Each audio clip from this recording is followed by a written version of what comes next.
Defensively, they made free throws and you didn't? No, no. They should have been up 18 at halftime. Had a couple no-shows on our team.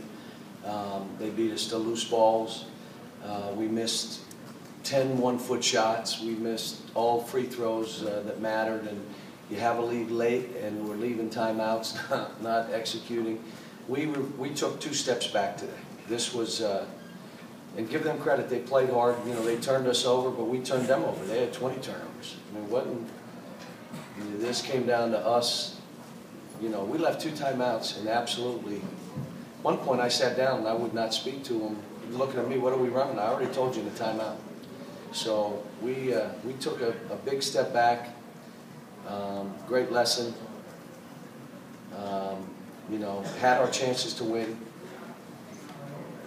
and they made, you know, offensive rebound. I mean, they miss a shot and the ball comes and we got no. It was frustrating. A lot of stuff today. All the things I'm talking about, player driven. Everything was coach driven today. There was not one player driven thing today. They were, you know, that's what happens in that kind of game when the other team is fighting and you got to be challenged by your coaches. This is what it looks like. John, it looked like some guys were hesitant to shoot from the perimeter. It's the second straight game where you guys have struggled to make anything away from the basket. I don't know, our guards didn't play well. Our guards didn't play well.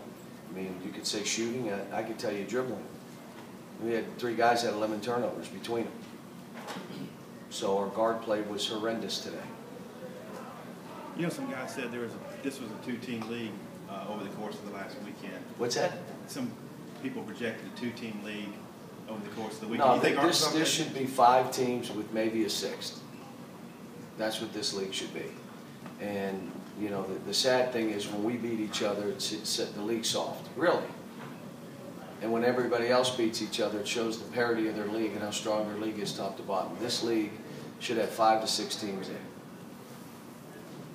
John, how disappointing is it at this time of year to have a team that takes 2 steps back? Disappointing, but it's done now. We'll have to deal with it. We got 1 practice and we go to South Carolina.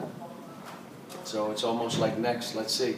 The difference with the Florida game was there was so much to be encouraged about. We could move on, and this one is like, it's almost like you're waiting what's going to happen this next game. So hopefully they understand and take stock and take. The biggest thing is you got to take responsibility. We throw the ball late to James Young in the corner, really, with timeouts, talking every timeout. You have timeouts, don't throw it away. Don't put anybody in a bad position.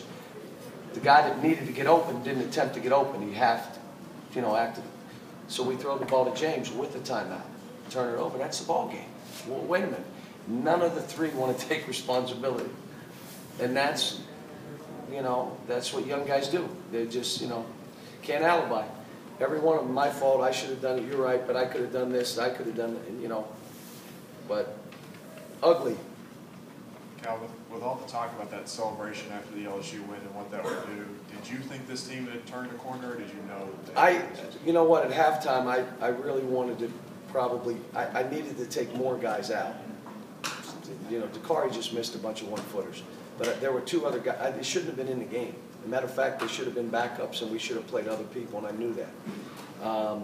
But you're trying to nudge them to get them to go, and, you know, all I can tell you is disappointing. I didn't expect it. I thought they'd come out and play. They didn't.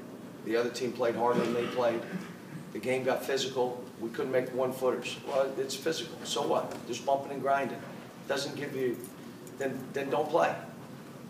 You know, you can't miss 12 1-foot shots. Say, well, the guy bumped me, or the guy grabbed me, or the guy hit me in the face. So what? Then let somebody else play. Cal, you talk about how this was a good lesson. Right here. Talk about how this was a good lesson tonight. Are you starting to worry that your team's running out of time to learn from these lessons? No, we're still good. I mean, you know, it's like anybody else. You have a bad game, and now you move on from it. This is one of our. We had one at LSU, and we just had another one. You know, we didn't. In both games, we had our chances, and we just. The thing that disappointed me today is, even with the lead, we had 2 guys gave up on the game. And you know it because you watched and you saw. They gave up on the game. You got to just keep fighting, you know, and it doesn't matter how you're playing. It's about our team, and that's what we're trying to bust through right now. Cal, you've talked a lot this year about, you know, this game was, before the game you kind of talked about, or the players talked about having fun, you've talked about having them This was the encourage game each to other. have fun in because of how they play. They're running and trapping and scrambling, and there's no real plays and passing and moving, one-on-one, and you can get out and run. This is the game to have fun in. We took 76 shots, 20 of them bad, but it's the game that, well, if the game got physical and they played really hard, you're not having fun because they're playing harder than you. But this was the game. You know, you out-rebound them, you get 26 offense. This is the game to have fun. There's no plays. They're trapping. Just throw it and run, go. But if you're not into it, if you don't have that energy, if you're not into team, you can't have fun. I don't care what kind of game it is. Let me ask you,